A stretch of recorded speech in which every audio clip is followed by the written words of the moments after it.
Well, joining us now also from the CPAC conference, brilliant conservative conference. There'll be one next year. Make sure you put that in your diary, get tickets when they come out. Joining us now is Gordon Chang, an American columnist, author and lawyer.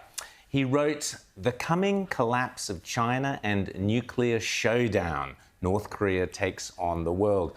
Gordon has lived and worked in China and Hong Kong for almost 2 decades. Gordon, you made a terrific speech there at CPAC, but now let me cut to the chase. The question all Australians want to know the answer to: does China have malicious intent towards Australia, or is it a benign business relationship?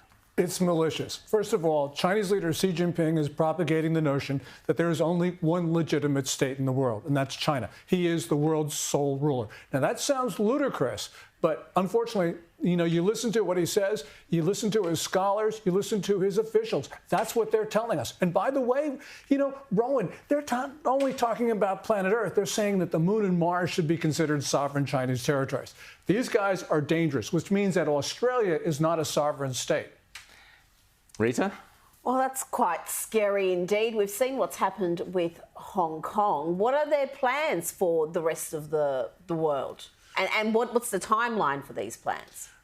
Well, Xi Jinping would like to have a very short timeline, but the problem is inside China right now, the country's falling apart. He has no answers for this. So he's trying to cut China off from the rest of the world. He's reimposing totalitarian social controls. He's going back to a state-dominated economy. It's all not working.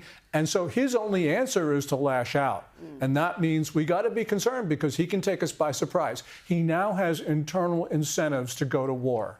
So, Gordon, let me ask about those internal incentives, because every week I'm hearing some new story about a property fund collapsing, people not getting money back on their investments. At the same time, though, you'd have to say that Xi would be looking, say, at how Putin's invasion of Ukraine has turned into this kind of stalemate between him and the West.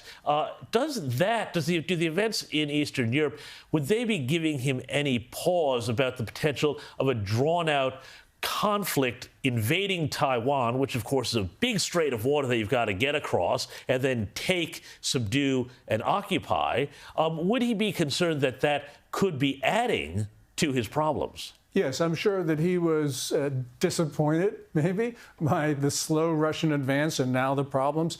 But you got to remember that Xi Jinping also views the failure of American and Western sanctions to stop Russia. And those sanctions aren't being enforced. So Xi Jinping looks at that and says, well, you're not enforcing sanctions against a clear aggressor. You're not going to enforce them against me because I'm China, and I rule the world. So there are a lot of different messages, some of them impeding him, some of them encouraging him. And by the way, James, China, yeah, it's not ready to go to war, but that doesn't mean it won't go to war because internally Xi Jinping has those reasons to lash out. So he can take us by surprise.